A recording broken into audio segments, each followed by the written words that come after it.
ఇప్పుడు ఎక్కడా కనబడటం లేదు. రాష్ట్రంలో లిక్కర్ స్కామ్ లింకులు బయటపడుతున్న వేళ ఆ శాఖ మాజీ మంత్రి ఏం చేస్తున్నారు, ఎక్కడున్నారనేది అంతా చర్చించుకుంటున్నారు. ఇప్పటికే లిక్కర్ స్కామ్ లో అధికారుల మెడలకు ఉచ్చు బిగుసుకుంటోంది. ఇప్పుడు క్యూలో ఉన్నది ఎక్సైజ్ శాఖ మాజీ మంత్రి నారాయణ స్వామి అంటున్నారు.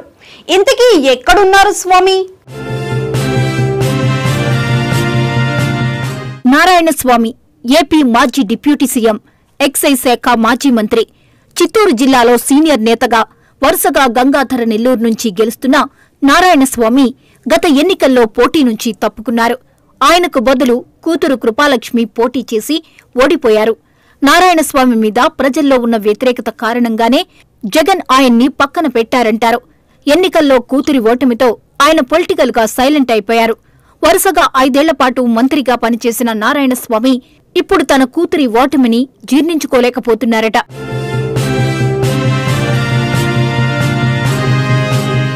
ఫలితాల తర్వాత ఆయన టైమంతా కుటుంబ సభ్యులతోనే గడుపుతున్నారు.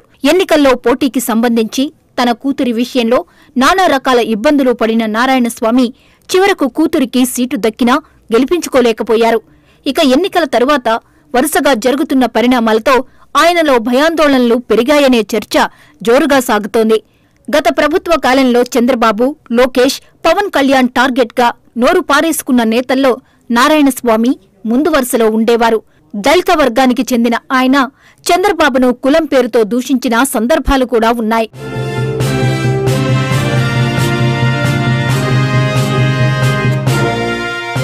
ఐదేళ్లుగా కూటమి నేతల మీద అడ్డు అదుపు లేకుండా విమర్శలు చేయటం, మంత్రిగా ఇష్టానుసారం వ్యవహరించడం కారణంగా నారాయణ స్వామిని వదిలిపెట్టే పరిస్థితి లేదంటున్నారు టీడీపీ నేతలు. కూతురు ఓటమి తర్వాత కనపడకుండా పోయిన నారాయణ స్వామి ఒక్కసారి మాత్రం టీడీపీ నేతల విమర్శల దాడి మీద మీడియా సమావేశం పెట్టి స్పందించారు. తన సహజ శైలికి భిన్నంగా కాస్త తగ్గి మాట్లాడి వివరణ ఇచ్చుకున్నారు. ఒకవైపు వివిధ ఆరోపణల మీద విచారణలతో మాజీ మంత్రి పెద్దిరెడ్డి, చెవిరెడ్డి, భూమన, రోజా చుట్టూ కేసులు ఉచ్చు బిగుసుకుంటున్నట్లు కనిపిస్తోంది. ఆ ఎఫెక్ట్తో నారాయణ స్వామి పార్టీ వ్యవహారాల మీద కూడా పెద్దగా స్పందించకుండా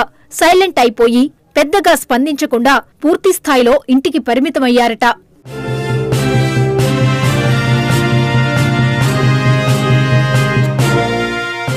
పైగా ఓటమి తర్వాత ఇప్పటి వరకు నారాయణ స్వామి ఒక్కసారి కూడా జగన్ని కలవలేదు. పెద్దిరెడ్డితో అత్యంత సన్నిహితంగా ఉండే నారాయణ స్వామి ఆయనతో కూడా టచ్లో లేరట. చుట్టూ రకరకాల పరిస్థితులు ఏర్పడినా పెద్దిరెడ్డికి ఎక్కడా అనుకూలంగా మాట్లాడకుండా మీడియాకు దొరకకుండా తిరుగుతున్నారని చెప్పుకుంటున్నారు. మొన్నటిదాకా కొందరు నేతల చుట్టూ తిరిగినా అవినీతి వ్యవహారం ఇప్పుడు తనదాకా వస్తుందని ఆయన టెన్షన్ పడుతున్నారట. ఆ విషయాన్ని ఆయన సన్నిహితుల దగ్గర చెప్పుకుని వాపోతున్నారు. ఏపీలో వైసీపీ హయాంలో జే బ్రాండ్ లిక్కర్ కుంభకోణం మీద పెద్ద చర్చే నడుస్తోంది. ఏపీ బ్యావరేజెస్ కార్పొరేషన్ మాజీ ఎండీ వాసుదేవరెడ్డిని సిఐడి అధికారులు ఇటీవల పిలిపించి విచారించారు. ఎన్నికల ఫలితాలు వచ్చినప్పటి నుంచి అజ్ఞాతంలోకి వెళ్లిపోయిన ఆయన కోసం సిఐడి బృందాలు విస్తృతంగా గాలిస్తూ వచ్చాయి. ప్రభుత్వం ఆయన్ను సస్పెండ్ కూడా చేసింది. జగన్ కు చెందిన యలహంక ప్యాలెస్ కు సమీపంలోని ఒక హోటల్లో వాసుదేవరెడ్డి మకాం వేసినట్టు గుర్తించిన సిఐడి అధికారులు ఆయన్ను పిలిపించి విచారించారు.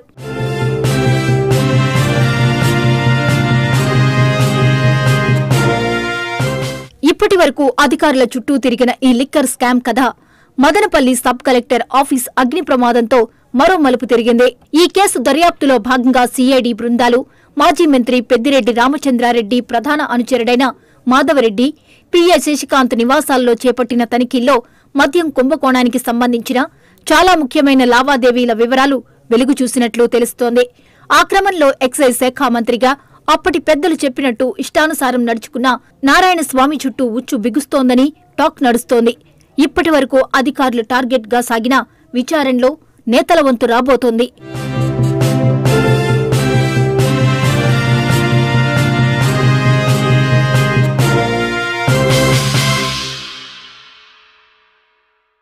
మంత్రిగా నిర్ణయాలు తీసుకోవడంతో పాటు ఫైళ్ల మీద నారాయణస్వామి సంతకాలు చేయడంతో లిక్కర్ స్కామ్ ఆయన మెడకు చుట్టుకోవడం గ్యారంటీ అంటున్నారు. ఒకవైపు అధికారులు ఆ కేసుల్లో ఇరుక్కోవడం, జిల్లా సీనియర్ నేతల ప్రమేయం మీద కూడా ఆధారాలు బయటపడుతుండటంతో తన మీద విచారణ ప్రారంభమవుతుందని మాజీ డిప్యూటీ సీఎం భయపడుతున్నారట. అందుకే ఆయన పూర్తిస్థాయిలో ఇంటికే పరిమితమవుతూ ఎవరికీ కనిపించకుండా జాగ్రత్త పడుతున్నారంటున్నారు. పెద్దిరెడ్డి అండతో గత ప్రభుత్వంలో విచ్చలవిడిగా తన ప్రతాపాన్ని చూపించిన నారాయణస్వామికి తాజాగా జరుగుతున్న పరిణామాలు అసలు మింగుడు పడటం లేదని, అందుకే ఆయన అజ్ఞాతంలోకి వెళ్లిపోయారని అంటున్నారు. మరి చూడాలి ఆయన ఫ్యూచర్ ఎలా ఉండబోతుందో.